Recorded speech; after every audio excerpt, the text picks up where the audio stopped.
And then, yeah, whenever you feel like you want to get started. Okay, we'll do. Well, welcome everybody who's here and in the lobby. Thanks for coming along to this session. My name's Thomas Flynn. I'm Cultural Heritage Lead and community part of the community team at Sketchfab. So my role is to help cultural organizations create and share 3D and help kind of promote interesting content from the community, run challenges, lots of different work. And I work with Bart, who's actually here, the blue bot over here, on brand Sketchfab blue. It's a very blue room, I've just realized. And what I'll try and give you today is really a big overview of what Sketchfab is. Yeah, if folks could mute their mic if they're not speaking at the moment, there's a bit of background noise happening. Okay, that's better. Thank you. Yeah, so I just want to give people an idea of what Sketchfab is, how you can use it, and how educational projects are using Sketchfab as well. So what I've done is kind of arrange the slides and a few models around in the space. So I'm going to start with where it's this slide here, how to access and share educational 3D online, and then move around this way, past the graffiti, very arty, and then go around. But just to introduce Sketchfab. Sketchfab is a platform that's kind of founded on this idea that 3D, well, it was founded 2011, I believe, and Bart, you can correct me there, on the idea that 3D will become, a normal type of media, as normal as photography, audio, and video online. And we've kind of found that that's the case. So, almost, 8 years later, I think Sketchfab V1 launched in 2012. We're seeing that 3D in many forms is being used for all kinds of different things. So for education, but also for commercial projects, for industrial projects, for creative projects. We're seeing more and more 3D being created. So people producing 3D, it's now very easy to, for example, 3D scan things. There are lots of different, accessible, free, affordable softwares and techniques to create 3D or 3D model. There's great software that you can use to create 3D. And then on the other side, there's all these different ways that people can consume 3D. So whether that's in VR or in the cinema or in the classroom, it's now very, very common that 3D is part of our lives. So what you can do with Sketchfab is a place to browse 3D models. So you can kind of search by keyword on the site. We've talked about Sketchfab being this the search bar for 3D on the web, and you can browse categories, different categories. Some are artistic, characters and creatures, and some are more educational focused, so cultural heritage, science and technology. You can browse by category, or kind of follow through tags the way that you kind of would on a Wikipedia page, jumping from different themes. And you can also browse different user profiles. So Sketchfab is a user content platform where anyone can sign up for free and start publishing their 3D online. You can enhance the 3D models that the context of the 3D models with descriptions, annotations, and audio. And I've got a couple of examples that I'll show you in a bit. Publishing 3D, like I say, you can easily just drag and drop your 3D models onto Sketchfab and create really nice visual 3D with the 3D viewer that Sketchfab offers, and then prepare them for viewing in VR and AR. And then with a copy and paste of a link, you can embed them in a website the same way you would a video or an image. The team has done a great job of making it very shareable. So it's not like you put something on Sketchfab and it's only available on Sketchfab. It's about sharing that 3D and making it possible to put it anywhere online. And then finally, you can download 3D models. So this is another way that schools, educational projects can make use of 3D apart from incorporating the 3D viewer. So looking at things in 3D, say on a screen in a classroom or in virtual reality, you can download the files if a user has decided to make them downloadable. under Creative Commons licenses. And there are several importer plugins, so you can get the 3D models directly into software and get your classroom reusing, remixing 3D models.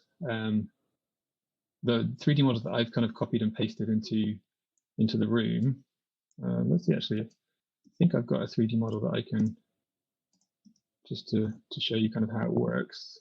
I've just copied a link from Sketchfab and a very tiny skeleton. You guys can make it a bit bigger. That's not terrifying everybody. But that's the case for any downloadable model, is you can copy and paste the link in, and it will appear in hubs, for example. So the model over here is from the National Park Service in the US. It's a 3D model of the Devil's Tower in Wyoming, which you might know from Close Encounters of the Third Kind. I think that's one thing it's famous for. And I optimized that a bit to make it a lighter file to view in VR. A lot of institutions and organizations publish very high quality data that's quite heavy. Going back past our skeleton friend, I guess I can, if you want to have a look at the skeleton, there, as I said, scientific models. This is everyone's more interested in the skeleton than me. That's fair enough. Copied and pasted a 3D model of a water molecule, H2O. So it's not just cultural heritage. That's my specialism, but there are all kinds of 3D models on Sketchfab. So a bit about Sketchfab. It's a community of 3 million members. And that's people that publish 3D, but people that also, arrive at Sketchfab looking for 3D to download, and, kind of consumers as well as publishers. And there are over 3 million 3D models on the site, from everything from 3D artists, designers, architects, scientists, all kinds of things. So there are over 900 museums, over 1,700 scientific organizations, 1,700 non-profit organizations, over 3,700 educational projects, and 10,000 plus scientists, individual scientists, using Sketchfab to publish and to browse 3D. And on all of the models and some of the slides, I've kind of added a link, so you should be able to, if you want to kind of follow through on what's on the slide, or look up the 3D model, you can click the little screen grab and open the link there. These animated GIFs are of a 3D model of statue of Ah, which is a Pacific Island god. And it's a 3D scan that I made while I worked at the British Museum. But this is just really to illustrate that the first portrait mode, you can see that the model being explored on a phone with annotations. So you can spin the model around, zoom in, that kind of thing. But you can also kind of provide guided tours. So it's a really an educational resource.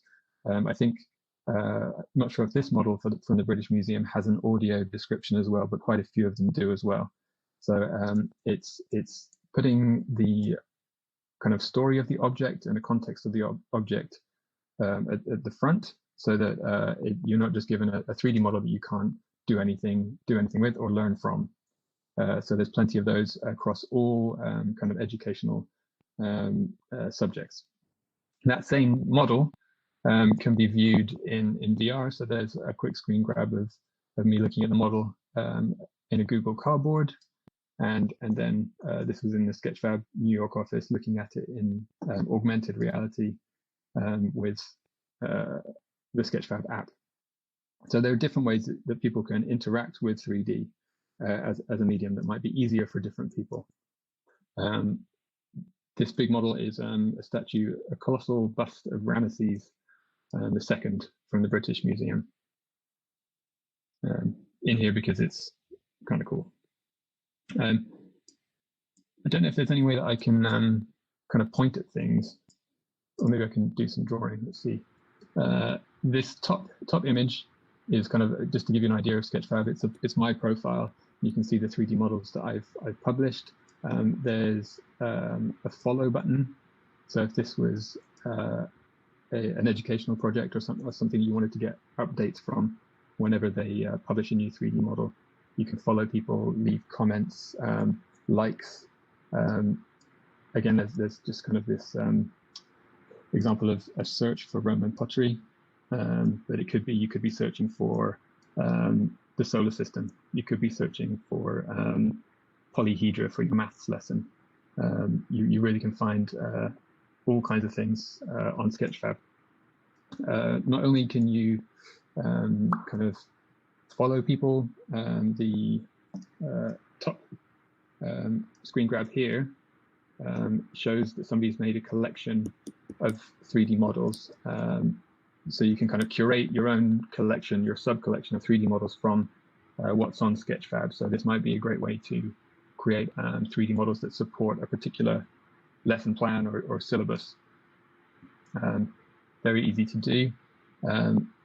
Even kind of a step up from making a collection on Sketchfab is to incorporate, there are examples of how organizations have incorporated 3D into their websites and their educational work. The Science Museum in the UK has a great page which offers kind of plenty of resources to go along with the 3D. This was for a set of science, medicine related 3D models. So it's not just on the site, as I said, it's kind of providing 3D as a reusable resource that organizations with an educational kind of with educational goals can use 3D again and again. This animated 3D model, so 3D models can be static, as some of them are. This animated fly is from a project called Disk 3D, which they only produce 3D models of bugs, and this is a hoverfly that they've made available under Creative Commons license. Just going to move. Maybe I'll get rid of the skeleton. It's a bit more morbid. But if you wanted to right now, you could grab a link from Sketchfab and add it to this room, I think, if you have one to hand. So almost done. I'm kind of trying to throw a bunch of information at you, but hopefully there'll be some questions if people are interested. Sketchfab is free to join, and we also, anyone can sign up for free. And Sketchfab also offers educational discounts at 45% a year on pro accounts, which let you do more things like add more annotations, upload larger files, that kind of thing. That's my sales pitch done. But I also wanted to give just a few tips if you're thinking about producing 3D. So Sketchfab is this massive library of content that's ready to go, that can be kind of collected, sorted, and applied to existing educational scenarios.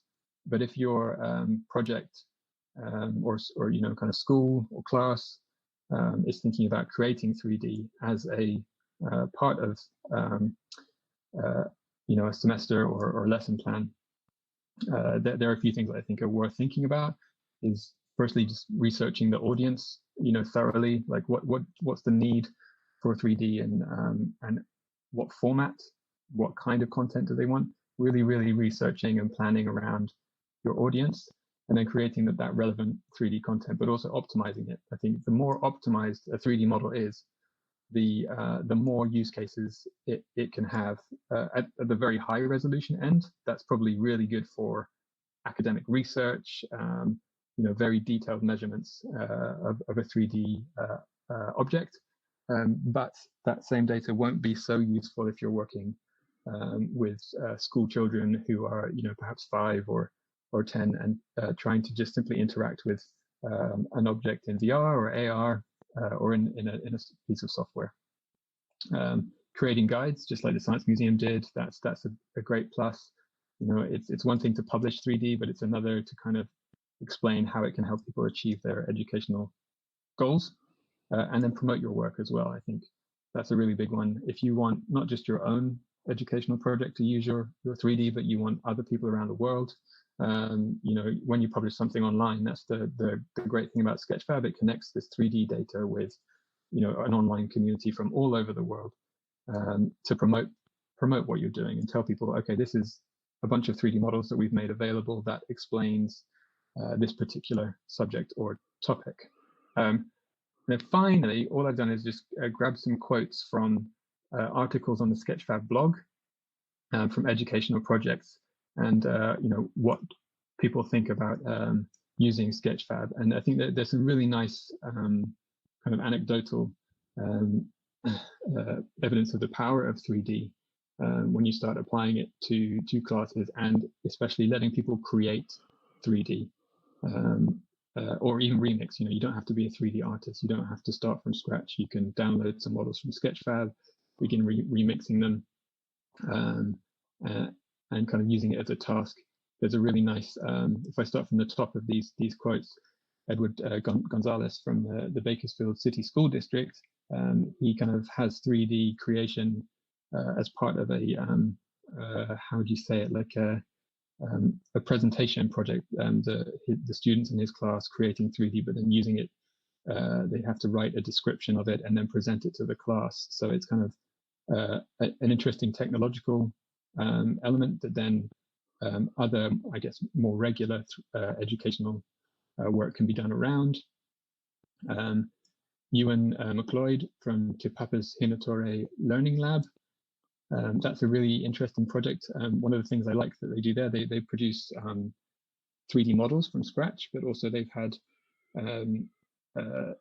like school children coming and reenacting historical events, kind of staging a diorama, and then 3D scanning that, and kind of using that process. So reenacting, creating a record of something to look at, in one case, the experience of soldiers in World War One. The work of John Zingale at the Vancouver Architect Preparatory is really fun because it asks slightly older students to create 3D content, and then slightly younger students are asked to create audio descriptions of the 3D content, and then they publish them on Sketchfab all together. And the objects and artifacts they're scanning are from local museums. And then finally, Marta and Nadia from Techno Latinx in LA. They're using 3D creation, VR sculpting to create 3D content, but the output from the students they work with, they want to make available, like I say, to other people to use. So yeah, that's, I think, a really powerful thing to take away, is that publishing 3D can also be a really powerful educational tool. If you look up, there's one more model you probably noticed is Hope the Whale from the Natural History Museum in London. And this idea that there really is kind of pretty much a 3D model of anything you can think of on Sketchfab, and you can kind of pull it in. That's really all I've got to say for now, but I'd be happy to answer any questions or give more information on anything that I've been speaking about. Hi, Matt Flynn. Elgin Heights. So I've only just managed to join. Wonderful to be here. And I want to say a huge thank you for you guys putting this on. I'm a huge fan of Sketchfab, I cannot tell you. And the fact that it's integrating, the fact that it's integrating with hubs is absolutely. I think you're also looking to look great with Frame.io, which is run by a friend of ours called Gabe. Anyway, one of the reasons I'm most excited about Sketchfab is photo capture, photogrammetry, and that kind of stuff. It's such amazingly real. And the other thing is, of course, hi Alvin over there. Thank you for hosting this. Is the fact that it works in WebXR. I'm super excited about these technologies, and to be in my probably my most immersive experience.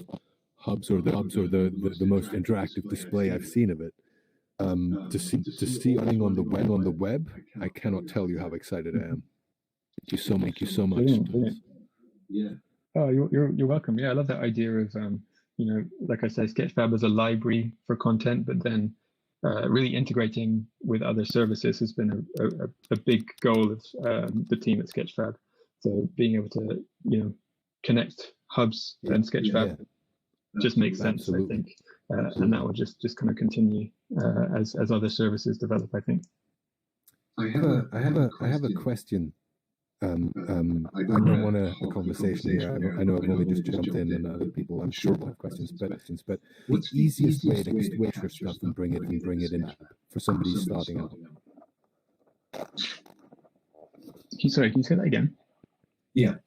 What's the way for someone to bring stuff in from either self-generated or captured, like photogrammetry or something like that? What's the simplest way? There are apps that you can get on your phone. So say if you wanted to get into 3D scanning and photogrammetry, there's an app called Turnio, Trnio. There's an app called Clone, Qlone. And there are a couple of others, but they're probably the most easy to use. I think they have a free version. There might be Nio. Okay, I tried Qlone. I haven't really persisted with it, but I'm really excited about being able to bring. Use your mobile phone to bring that in. Trnio. Yeah. That's probably one of the easiest options, and I think Turnio has an integration to share on Sketchfab, so that's the simplest capture. But even if you looked at photogrammetry, so taking pictures with your phone as you normally would, and then you might want to look at 3DF Zephyr. I'm just typing that in. 3DF Zephyr has a free option where you can put in 50 images. And they have some tutorials. 3DF Zephyr. Okay, 3DF Zephyr. Okay. And then for modeling, I think it depends on what you've got access to, but I think virtual reality sculpting and things like Blocks or Medium, those apps are very intuitive if you've never done 3D before. There are great what about free apps. Play well? Yeah. I think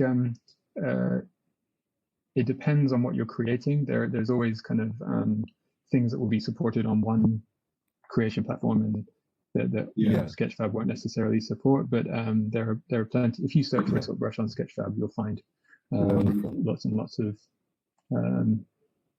objects being made that way. But there are other smaller apps as well. Lots of different ways. Yeah. Thank you. Okay.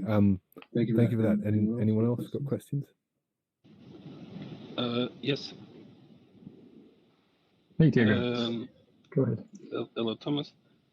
I like in particular Sketchfab because, of course, you get the 3D models just like any other AR app like Zappar, but you make it available also for others, and that's very cool. But that's not the question. So I was inside of a 3D virtual city model of Dublin, and right now you exemplify how to import in the beginning how to import a skeleton, and that was very easy. It was just like come to hubs and then click, put a link, click, and then it appears. But what if we want to do that? Not necessarily in hubs, could also be in Altspace VR, for example, and then just import an entire city. Yeah. I mean, I think you have to remember that different people will be accessing your VR scene on different hardware. So especially for web-based 3D, you're supplying 3D models through a browser that runs on a piece of hardware, a laptop, a smartphone. So the bigger the 3D model, the tougher it's going to be for the device to render. So optimizing is going to be key. That's a step between taking very high resolution data, simplifying it, and then putting it in hubs. So for example, the Devil's Tower from the National Park Service, that was a very high resolution file. It was more than 1 million faces, and I reduced it to 20,000 faces to represent, or even less, I think maybe even 2,000 to represent that model, and then bring it into hubs. So that's definitely a consideration. And then for, I think, AltSpace VR, I think, I'm not sure if there's an integration with Sketchfab, but what Sketchfab does to 3D, so if you upload a 3D model to Sketchfab and make it downloadable, you choose to do that. Sketchfab offers the original file for download, but also a format called GLTF, which is a fairly modern standard. And that file can be brought into most web-based 3D or VR platforms. And it's easy enough to convert from one format to another as well. So there are kind of two things, I guess. The format of the file is important, depending on the destination, and the resolution, the weight of the file, because, you know, with a website, you wouldn't want, if you were just looking at photographs, you wouldn't want people to have to download 2 gigabytes of, you know, an image. You want them to have a quick and speedy experience. I don't think, well, actually all the 3D models in this space are optimized except for the hoverfly, which I pulled in just as it was. Running tests, I guess, is also a way to see if it works. Try it, it might work. Okay, thank you. No worries. I do the try it, it might work approach all the time myself. Yeah, sometimes it works really well. Other times you end up with a laptop that's, you know, you could fry an egg on. Yeah.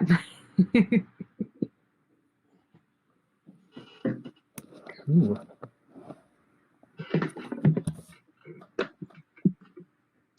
Does anyone else have any questions?